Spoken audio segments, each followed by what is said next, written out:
surga, puji dan syukur Tuhan. Tuhan adalah seluruh kehidupan dari Tuhan. Oleh kuasa, oleh anugerah Tuhan Yesus, manis kedengaran kepada Bapa. Walaupun kami ada hal-hal yang kita berkenan kepadamu, biarlah Tuhan Kau bungkus kami dengan kuasa darah Tuhan Yesus, sehingga kami boleh layak dan berkenan kepadamu ya Bapa. Dan saat ini ya Tuhan, kami mau kembali lagi mendengar kebenaran firman-Mu. Berfirmanlah bagi kami ya Tuhan, kami siap untuk mendengar, merenungkan dan melakukannya dalam kehidupan kami. Dan ini bisa mengubah arah hidup kami, orientasi hidup kami, pola pikir kami, perilaku kami, karena firman Tuhan memperbaiki kesalahan, memperbaiki kelakuan. Itulah fungsi kebenaran firman Tuhan dalam hidup kami. Terima kasih Bapa di dalam surga, terpuji termulia nama Bapa kekal sampai selama-lamanya. Di dalam nama Tuhan Yesus kami mengucap syukur dan berdoa. Haleluya. Amin. Shalom. Puji nama Tuhan, oleh karena kasih kemurahan Tuhan kita bisa beribadah puji Tuhan dalam bait-Nya yang kudus. Bapak Ibu Saudara yang terkasih, dalam nama Tuhan Yesus ada satu lagu yang sangat terkenal ya, yang populer dari dulu sampai sekarang. Lagunya seperti ini. Ku mau seperti-Mu Yesus. Nah, Bapak Ibu Saudara yang terkasih ya, itu lagu sangat menarik tentunya, karena semua orang mau seperti Yesus. Amin. Ya, semua orang rindu seperti Yesus. Ya. Nah, bagaimana bisa caranya seperti Yesus? Atau ya kita tahu memang Yesus adalah Allah sejati, manusia sejati. Ya. Bagaimana supaya kita bisa seperti Yesus? Ya, itulah yang dikatakan oleh nas pemimpin tadi di dalam 1 Korintus 2 ayat 16. Yaitu kami memiliki pikiran Kristus ya.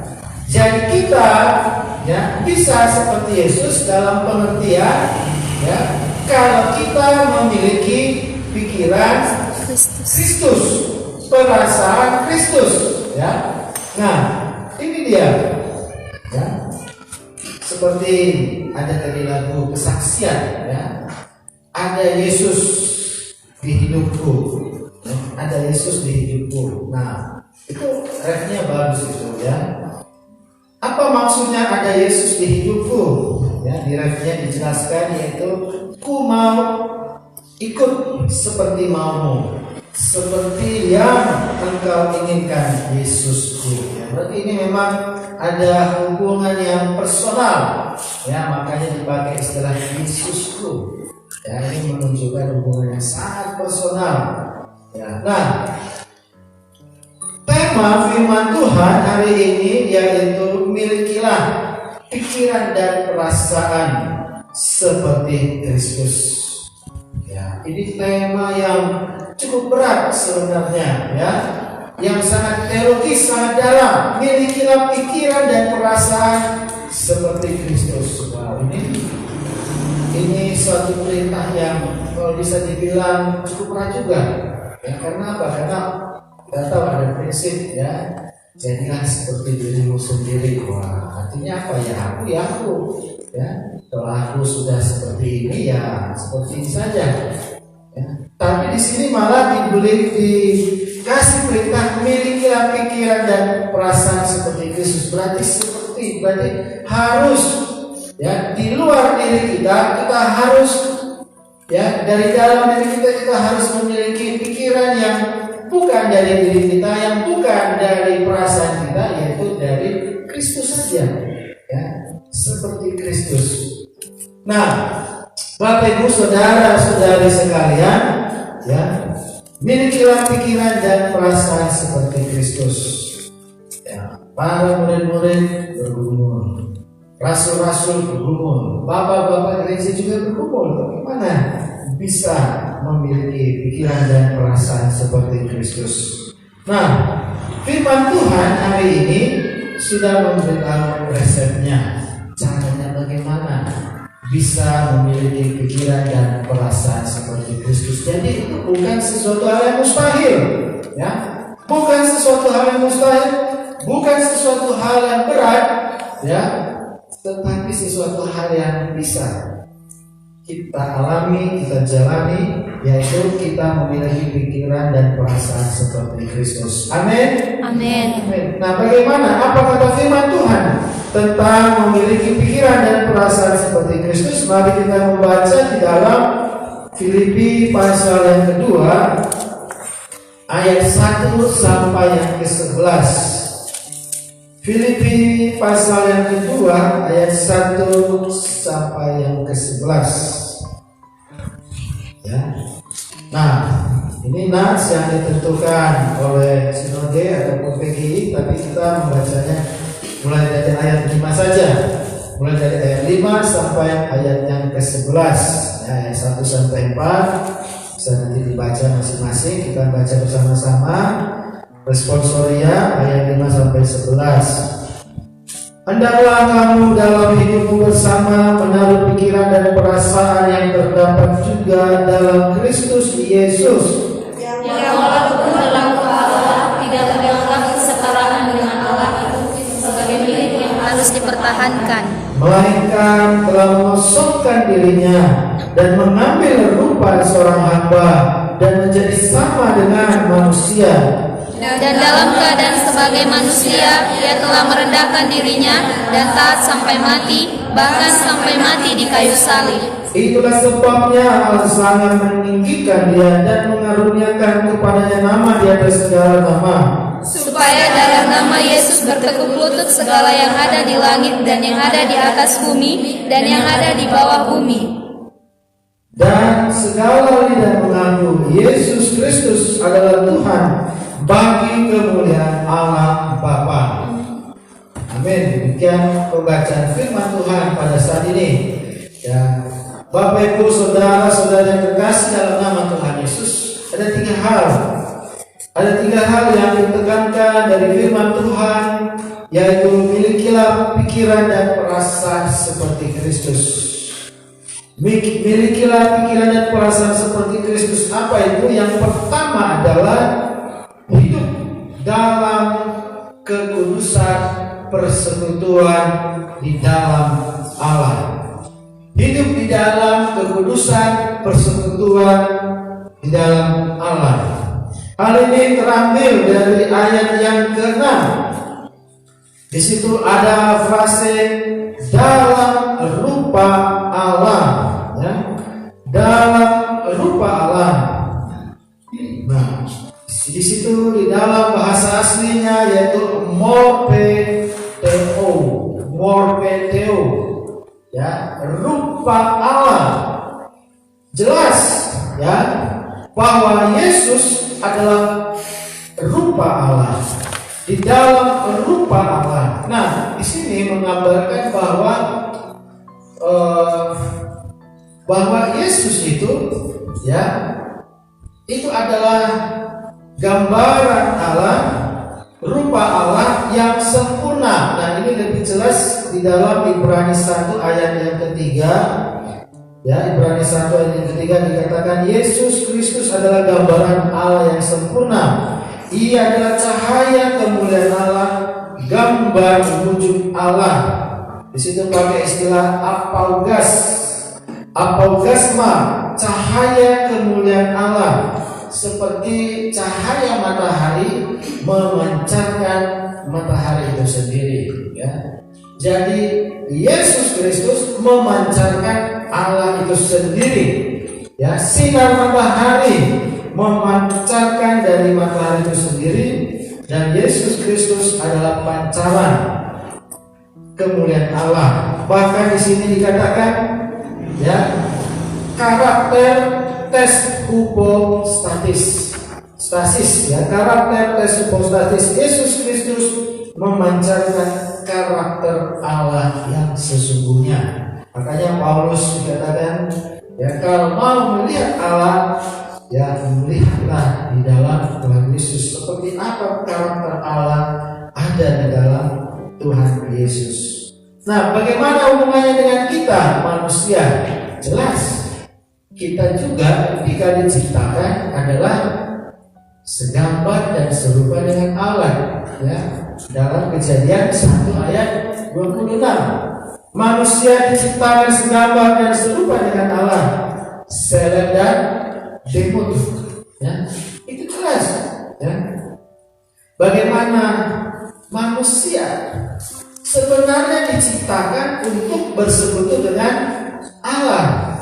Itu makanya manusia diciptakan segambar dan serupa dengan Allah, supaya manusia bisa bersekutu dengan Allah, bisa bersekutu dengan Allah, ya, bisa berhubungan, bisa memiliki hubungan yang personal, hubungan yang akrab dengan Allah. Seperti kan kita lihat dalam pujian, Yesusku, Allahku, berarti itu suatu kepemilikan, suatu hubungan. Ini milikku, Allah ini adalah milikku, Yesus ini adalah milikku, Yesusku, Allahku. Nah, seperti itu. Dan itulah yang memang Tuhan mau. Makanya Tuhan menciptakan manusia segambar dan serupa dengan Allah. Nah, Bapak Ibu Saudara yang terkasih, ya sama seperti Yesus tadi dikatakan, milikilah pikiran dan perasaan seperti Kristus. Dan itulah yang Tuhan Yesus sudah tunjukkan selama hidup di bumi. Di tengah-tengah banyak kesibukan pelayanannya di bumi, Yesus tetap menjaga persekutuan dengan Allah Bapa di surga. Dalam Lukas 6 ayat 12, di situ dikatakan, pada waktu itu pergilah Yesus ke bukit untuk berdoa, dan semalam-malaman dia berdoa dengan Allah. Ini memang suatu hal yang menarik. Yesus malam-malaman berdoa dengan Allah. Ya. Ini ada maksud. Ya. Mengapa tidak dikatakan Yesus berdoa seketika saja, sekejap saja? Ya. Toh sudah tahu, toh sudah mengerti, sudah tahu masa depan, sudah mengetahui apa yang terjadi. Ternyata bukan soal sudah mengetahui, ternyata bukan soal ya berdoa, tapi ingin menunjukkan hubungan yang personal. Tuhan Yesus rindu tetap menjaga hubungannya dengan Bapa di surga. Ada waktu, ada kesempatan setelah selesai pelayanan, itulah waktu yang terbaik untuk memiliki, untuk bersekutu dengan Allah Bapa di surga. Bukan sekedar ya pelayanan saya sudah berhasil, saya berdoa mengucap syukur. Wah ya, saya butuh bimbingan, saya berdoa mengucap syukur. Ya, wah saya mau melakukan ini, minta hikmat, berdoa mengucap syukur. Bukan sekedar seperti itu, tetapi ada kerinduan dan melakukannya itu, menjalaninya itu, ya, dan memuaskan hasrat dan kerinduan itu dengan bersekutu, berhubungan dengan Bapa di surga. Ya, sama seperti seorang anak tentunya rindu, ya, berlama-lama dengan bapaknya. Ya, seorang istri, seorang suami tentu ingin berlama-lama dengan pasangannya. Ya, seorang anak, seorang bapak tentu ingin berlama-lama dengan anaknya yang cakap-cakap. Ya.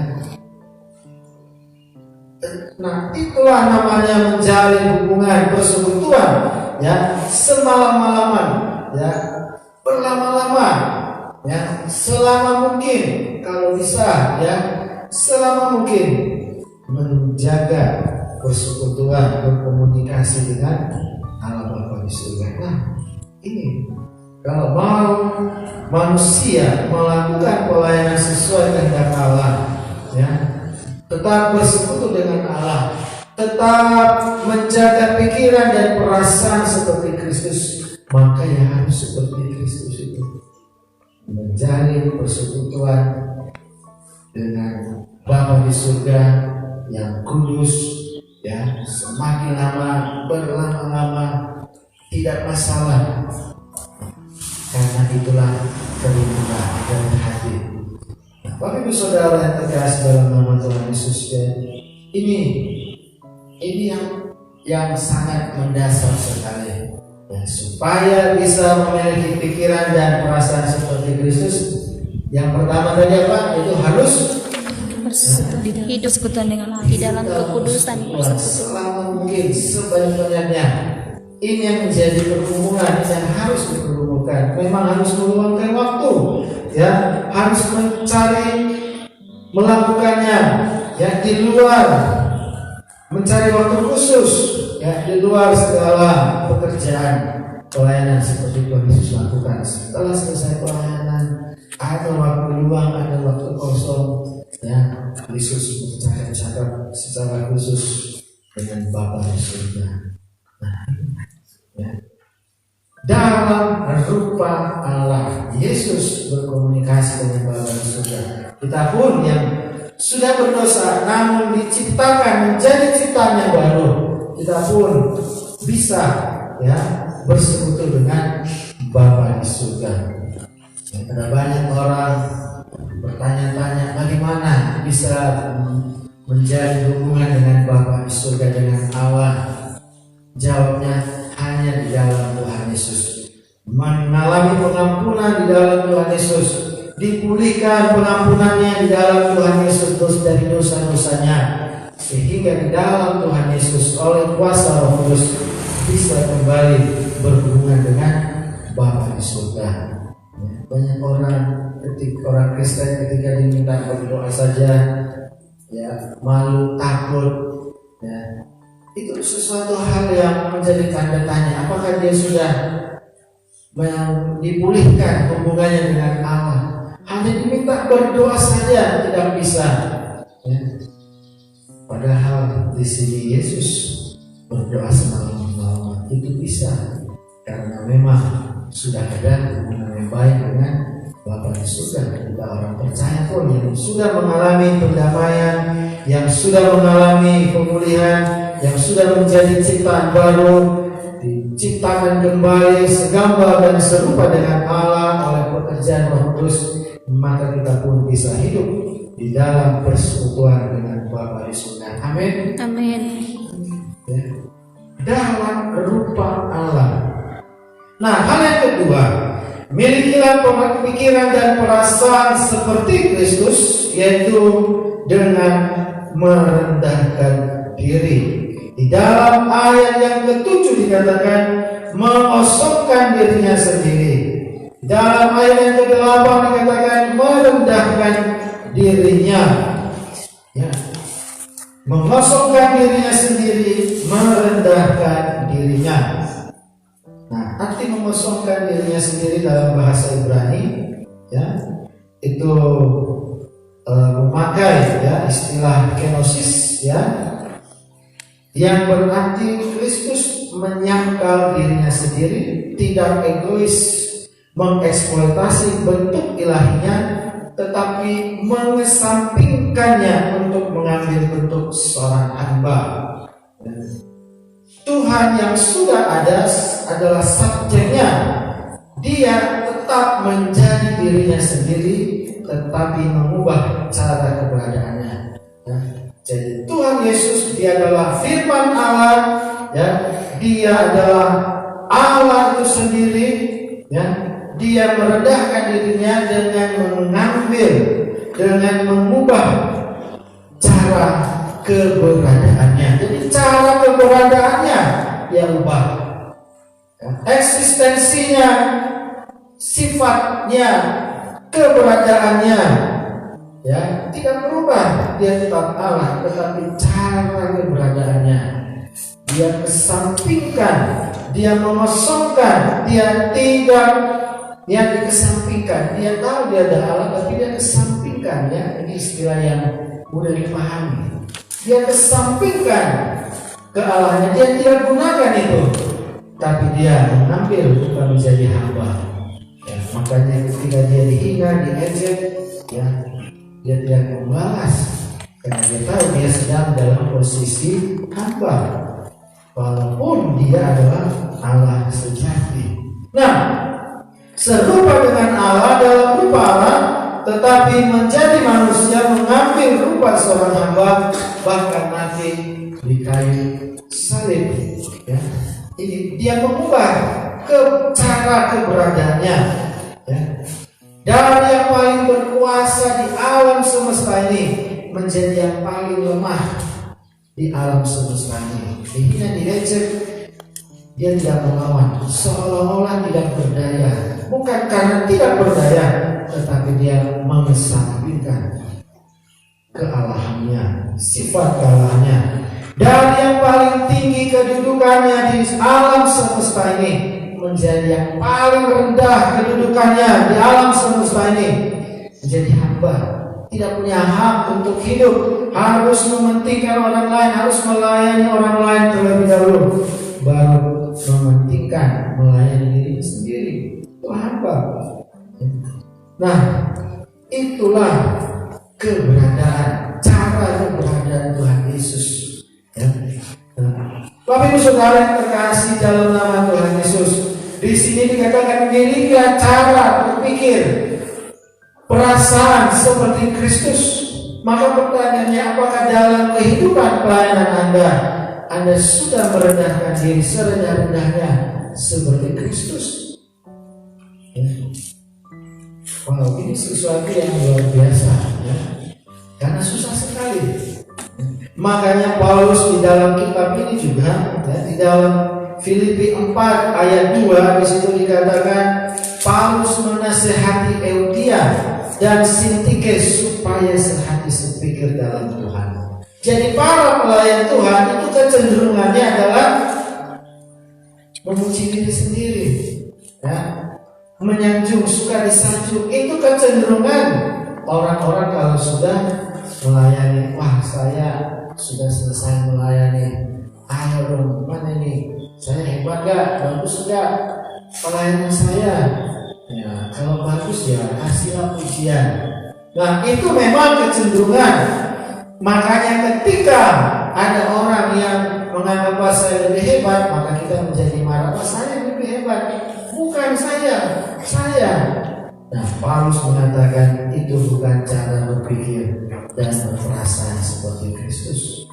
Ya, kalau mau melayani seperti Kristus, memiliki pikiran dan perasaan seperti Kristus, maka harus sehati sepikir, mengutamakan pekerjaan Tuhan, mengutamakan orang lain daripada mencari pujiannya sia-sia dari manusia. Nah, tapi saudara yang terkasih dalam nama Tuhan Yesus, ya, kalau kita melakukan pelayanan Kristus, ya, kita masing-masing menyombongkan diri dan bertengkar, apakah bisa? Tidak bisa. Ya, kita tidak bisa melakukan pelayanan kepada Kristus seperti itu. Ya, kita harus merendahkan diri seperti Kristus. Ya, sama seperti Kristus yang melakukan pelayanan bagi Allah Bapa di surga. Ya, dia merendahkan diri bahkan sampai mati di kayu salib. Jadi Bapak Saudara yang terkasih dalam nama Tuhan Yesus, ini ya sesuatu yang menarik, ya. Dalam banyak pelayanan, biasanya orang yang kaya atau orang yang sudah memberi banyak maunya ingin dipuji. Ya, saya sudah memberi banyak, maunya nama saya terpampang, ya, di waktu jemaat dibacakan keras-keras, ya, maunya orang hormatlah kepada saya. Nah, ini bukan seperti ini caranya, ya. Makanya Tuhan Yesus mengatakan barang siapa yang mau jadi pemimpin haruslah ia melayani dengan merendahkan diri. Nah, makanya melayani itu juga harus dengan iman. Ya, dengan iman maksudnya apa? Ya, kalau melayani dengan setulus hati tanpa harus melihat orang, dan yakin dan percaya beriman bahwa Tuhan melihat pelayanan kita dan Tuhan yang akan membalas segala pelayanan kita. Ya. Amin Bapak Ibu. Amin. Yakin, percaya Tuhan tahu apa yang kita lihat, apa yang kita lakukan, pelayanan apa yang kita lakukan. Ya, Tuhan tahu. dan Tuhan pasti memberkati orang yang melakukan pelayanan dengan setulus hati. Nah, tapi saudara yang terkasih, di sini makanya karena Tuhan Yesus melakukan pelayanan yang dengan setulus hati, segenap hati, dengan merendahkan diri, serendah-rendahnya. Makanya di dalam ayat yang ke-11 dikatakan tadi itu di dalam ayat yang ke-9, itulah sebabnya Allah sangat meninggikan dia. Ini karena Yesus sudah merendahkan diri serendah-rendahnya, maka Allah meninggikan dia setinggi-tingginya di atas segala penguasa langit dan bumi, di atas segala nama. Ini Bapak Saudara, ini rahasia yang kuncinya. Kalau mau sungguh-sungguh diberkati Tuhan, mau diberkati Tuhan secara luar biasa, lakukanlah pelayanan serendah-rendahnya, maka Tuhan akan memberkati kau setinggi-tingginya. Amin. Berani berkata seperti itu? Amin. Lakukan pelayanan serendah-rendahnya, merendahkan diri serendah-rendahnya, maka Tuhan akan memberkati kau setinggi-tingginya. Ini yang terjadi, ini terbukti di dalam diri Tuhan Yesus, Itulah sebabnya Allah sangat meninggikan dia. Karena apa? Karena dia sudah mengosongkan dirinya, dia merendahkan dirinya tak sampai mati di kayu salib. Bapak Saudara yang terkasih di dalam nama Tuhan Yesus, Allah tahu, melihat motivasi hati kita, kedalaman isi hati kita, apa yang menjadi tujuan pelayanan kita, apa yang menjadi motivasi pelayanan kita, Tuhan tahu. Makanya Tuhan melihat, Tuhan menilai, Tuhan mengadili, Tuhan memberkati. Kalau kita melakukan pelayanan dengan kerendahan hati seperti pikiran dan perasaan Kristus, maka Allah Bapa di surga akan memberkati kita. Amin. Amin. Yang ketiga, milikilah pikiran dan perasaan seperti Kristus. Itulah dia berhati dan berpikiran misi. Bagi saudara yang terkasih dalam nama Tuhan Yesus, Tuhan Yesus pikiran dan perasaannya selama hidup di bumi hanyalah misi Allah. Ini benar Bapak Ibu Saudara, ketika Tuhan Yesus kelaparan, habis berpuasa, ada cobaan untuk mengubah batu menjadi roti. Si iblis mengatakan seperti itu. Waduh, itu gampang sekali, sepele sekali kelihatannya. Tetapi Yesus ingat, saya ada di dunia ini, misinya bukan untuk menaati perkataan si iblis, tetapi misi saya di dunia ini yaitu untuk menaati firman Allah Bapa di surga. Misi yang sudah diberikan Allah Bapa di surga, melayani bahkan sampai mati di dalam surga. 3 kali iblis berkata, tetapi Yesus tahu sadar bahwa misinya di bumi bukan untuk mengikuti perkataan iblis, tapi mengikuti perkataan Bapanya di surga. Benar, ketika bahkan Tuhan Yesus sudah di kayu salib di jam-jam yang terakhir, orang-orang Farisi, tentara mengejek, kalau kau anak Allah, buktikanlah kau anak Allah, turunlah dari situ, bebaskan dirimu. Tuhan Yesus tahu bahwa misi mengikuti, menuruti perkataan Bapanya di surga. Memang mau menjadi hamba Tuhan yang berhasil, maka harus tahu siapa dirinya, apa misinya hidup di dunia ini.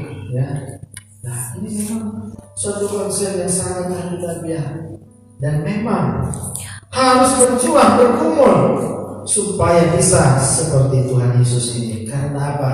Manusia kedagingannya, hamba Tuhan juga dalam manusia, di mana sering sekali kedagingan itu menggoda untuk mengikuti perkataan manusia, untuk mengikuti perkataan pikiran diri sendiri daripada mengikuti perkataan Bapa di surga. Makanya Bapak Ibu Saudara yang terkasih, di dalam ayat yang ke-8 dikatakan mati di kayu salib. Di dalam ayat yang ke-10 dikatakan bertekuk lutut. Dan di dalam ayat yang ke-11 dikatakan bagi kemuliaan Allah Bapa. Itulah hati dan pikiran misi Tuhan Yesus, ya. Dia mati di kayu salib, segala kuasa bertekuk lutut di hadapannya, dan ini semua untuk kemuliaan Allah Bapa di surga. Jadi untuk apa Yesus Kristus mati di kayu salib? Untuk mengajarkan moralitas bahwa Tuhan Yesus itu baik, bahwa inilah kebaikan yang tertinggi, mati di kayu salib? Tidak, ya. Apakah Yesus mati di kayu salib untuk menyenangkan hati iblis? Bukan, ya. Apakah Yesus mati di kayu salib lambang kekalahan Yesus terhadap orang-orang Romawi, tentara Romawi, orang-orang Farisi, ya, orang-orang berdosa yang menghina mengejek dia? Bukan, ya. Bukan semuanya itu. Tetapi Yesus Kristus mati di kayu salib untuk melaksanakan misi dari Allah Bapa di surga, yakni menyelamatkan manusia berdosa, memulihkan hubungan manusia dengan Allah Bapa melalui pengorbanan di kayu salib. Inilah misi yang sesungguhnya. Allah rindu bersekutu kembali dengan manusia berdosa. Inilah hati misi Allah yang sesungguhnya.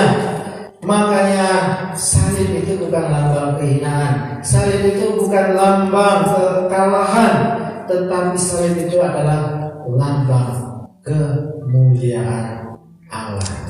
Lambang kemuliaan Allah. Memang tidak ada yang lebih hina daripada salib. Tidak ada. Dalam nama Tuhan Yesus bertekuk lutut segala yang ada di langit dan di bumi, penguasa yang di langit dan bumi. Tidak ada yang lebih hebat, lebih agung daripada Tuhan Yesus Kristus. Bahkan penghuni surga, penghuni neraka pun takluk kepada pribadi Tuhan Yesus Kristus. Inilah misi Allah yang sesungguhnya. Oleh sebab itu, Bapak Ibu Saudara yang terkasih dalam nama Tuhan Yesus, memiliki pikiran dan perasaan Kristus itu berarti harus memiliki pikiran dan perasaan misi seperti Kristus. Misi untuk apa saya ada di dunia ini? Apa yang harus saya lakukan di dunia ini? Ternyata saya harus melakukan misi Allah di dunia ini. Itulah pikiran dan perasaan misi Allah. Ada berapa banyak orang yang mati setiap hari di luar Tuhan Yesus? Banyak sekali. Ada berapa banyak orang di dunia ini yang belum pernah mendengar berita Tuhan Yesus dalam hidupnya? Sekali saja. Banyak sekali. Sangat amat banyak. Ya, bagaimana dengan semuanya itu? Apakah kita hanya berpangku tangan, menonton dan melihat? Oh, semuanya terjadi, semuanya ada. Nah, Bapak Ibu Saudara yang terkasih, COVID-19 adalah gambaran pengadilan Allah. COVID-19 adalah gambaran pengadilan Allah. Orang yang mati di luar Kristus akan pergi ke neraka. Orang yang mati di dalam Kristus akan pergi ke surga. Inilah gambaran pengadilan Allah. Inilah bukti implementasi dari ayat yang ke-9, bahwa Allah sangat meninggikan dia, mengaruniakan kepadanya nama di atas segala nama. Ya. Ayat 10 dan ayat 11, Yesus Kristus adalah Tuhan bagi kemuliaan Allah. Orang yang mati di dalam Kristus akan memuliakan Allah. Tetapi orang yang mati di luar Kristus tidak memuliakan Allah. Yesus Kristus adalah kemuliaan Allah Bapa Surgawi. Ketika Yesus hidup di dunia, Yesus menangisi bangsa-bangsa. Oh, celakalah engkau Korazin, celakalah engkau ya Tirza, celakalah engkau banyak kota yang Yerusalem. Karena apa? Karena mereka menolak keselamatan yang dari Allah dalam Tuhan Yesus. Menangisi, berpikiran dan berperasaan seperti Kristus, yakni berpikiran dan berperasaan isi Allah. Menangisi orang-orang yang masih di luar Kristus, menangisi seandainya mati, mereka akan mati di luar Kristus, mati diadili oleh Allah, dan karena masih di luar Kristus, maka tempatnya tentu bukan bersama-sama dengan Kristus di surga, tapi di tempat lain. Nah, Bapak Ibu Saudara yang terkasih dalam nama Tuhan Yesus, itu makanya ya, marilah kita mengisi hati dan pikiran kita dengan hati misi. Dengan hati misi, bagaimana supaya hidup saya bisa melayani sebanyak-banyaknya, bagaimana supaya saya bisa memberitakan firman Tuhan sebanyak-banyaknya, menjangkau orang sebanyak-banyaknya. Bagaimana bisa seperti itu? Berpikir, bergumul, tidak hanya menonton, tidak hanya mendengar, berpangku tangan, melihat setiap hari.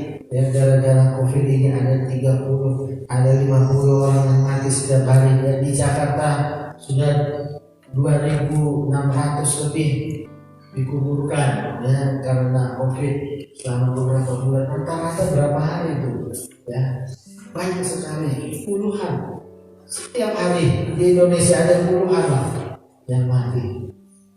Jadi COVID memang lambang, gambaran pengadilan Allah. Ya, di Indonesia, di New York, di Eropa, di Amerika. Nah, jadi ya, walaupun dibilang sekarang new normal, tidak ada new normal ya, karena apa? COVID masih ada. Ya, COVID masih menjalan. Ya. Ada orang yang berpakai masker pun ya kena juga. Ya, banyak aja saya itu ya. Nanti pun di dalam seminar saya katakan, saya itu ketawa ya, karena ada ahli matematika ya, statistik ya, di YouTube itu saya melihat ahli statistik, wah Indonesia akan mengalami puncak, setelah puncak akan turun landai ya. Puncaknya kena COVID ya, itu puncaknya bulan 7. Setelah itu akan landai. Kalau nggak bulan 7, bulan 8 setelah itu akan landai. Tapi apa yang terjadi? Semuanya itu bohong. Ya, karena apa? Jumlah yang kena COVID terus menerus bertambah, tidak pernah landai, tidak pernah turun. Ya.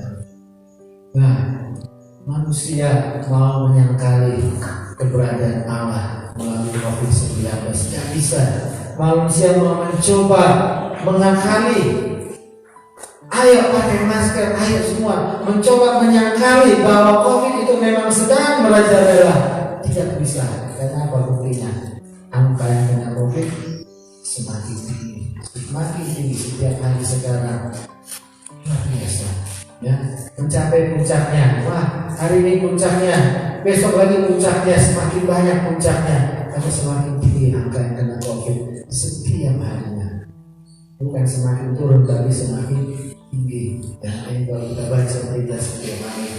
Nah, jadi memang ya tugas misi itu sangat-sangat mendesak, sangat-sangat penting dan mendesak. Ya, makanya harus. Ya, firman Tuhan hari ini mengatakan, milikilah pikiran dan perasaan seperti Kristus. Ini adalah puncak pikiran dan perasaan yang tertinggi.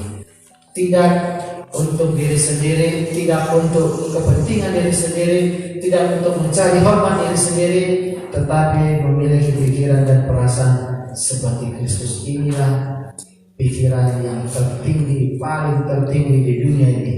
Memiliki pikiran dan perasaan seperti Kristus, melebihi Albert Einstein, melebihi siapapun yang hakimnya paling tinggi, paling hebat, melebihi semuanya itu. Yaitu kalau kita memiliki pikiran dan perasaan seperti Kristus, melihat seluruh dunia seperti Allah melihat seluruh dunia ini, dan menangisi orang-orang yang sedang menuju neraka. Jadi Bapak Ibu Saudara yang terkasih dalam nama Tuhan Yesus, firman Tuhan hari ini biarlah menjadi orientasi,